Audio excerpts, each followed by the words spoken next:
Balak turun esok subuh. Waktu tu dah malam, sampai ke malam. Maka tetamu-tamu tadi bermalam di rumah Nabi Lut alaihissalam. Subhanallah. Tapi tak tidurlah malaikat, dia tak makan. Walaupun dia berupa, waktu dia berupa tu orang bagi ayak, dia takkan makan. Memang dia tak makan malaikat. Dan dia tak ada nafsu makan, tak ada nafsu syahwat, dia tak tidur. Bila dekat-dekat dengan subuh, malaikat pun bagi tahu, wahai Lut, sesungguhnya masa untuk kami turunkan azab begitu dekat.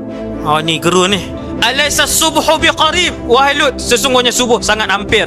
Keluarlah kamu dan ahli keluarga kamu. Nabi Lut pun bawa dan kata para malaikat, wahai Lut, ketika kamu keluar nanti, jangan pandang ke belakang. Ada 3 tafsir. Salah satu tafsiran, jangan tengok belakang, kerana azab yang kalau kamu tengok sekali, menggeletar tubuh badan kamu. Tengok azab tu.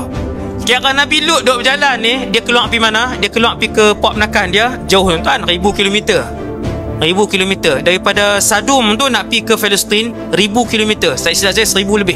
Kira dalam perjalanan tu, waktu Nabi Lut keluar dengan anak-anak perempuan dia yang beriman tu, janji tu untuk turun azab tu sangat-sangat dekat, sangat-sangat hampir.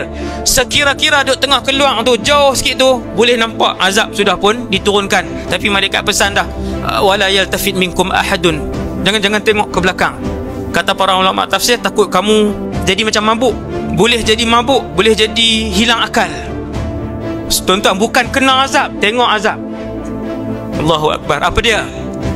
Kata para malaikat, bila keluar Nabi Lut, tuan-tuan, berapa orang aja yang beriman keluar? Anak perempuan dia berapa orang? Selamat. Malaikat pun ubah bentuk jadi malaikat, 3 orang tadi ni. Lalu kata para ulama tafsir, Jibril guna satu pelepah dia aja. Hujung dia cungkih sikit dah. Mula-mula Allah sebut dalam Quran, dia turun sayhah.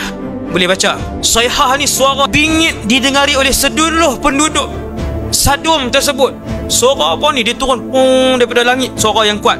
Sayhah minas sama'. Dah turun satu suara yang kuat, mai ke bawah tu, cungkih naik. Faja'alna 'aliyaha safilaha. Kemudian Allah arahkan Jibril untuk mula azab yang kedua, iaitu bumi tu cungkih, hak bawah tu naik ke atas, atas tu pergi benam ke bawah. Cungkih. Lepas tu angkat, lepas tu hempak. Cungkih, sedok macam tu, angkat, lepas tu hempak kot ni. Kami jadikan hak bahagian atas ni pergi terbenam, pergi duduk di bawah. Terbenam, angkat satu bandar tu pergi duduk bawah. Kemudian kami turunkan juga hijarah mandud, batu-batu daripada langit yang bakar siap-siap panas. Kata seorang ulama tafsir, kata setiap batu tu ada nama orang hak nak kena tu. Batu tu Allah Ta'ala bakar tu, dia turun, bom, kena kan, kena tubuh badan, kena tu keras. Yang hancur, yang keras.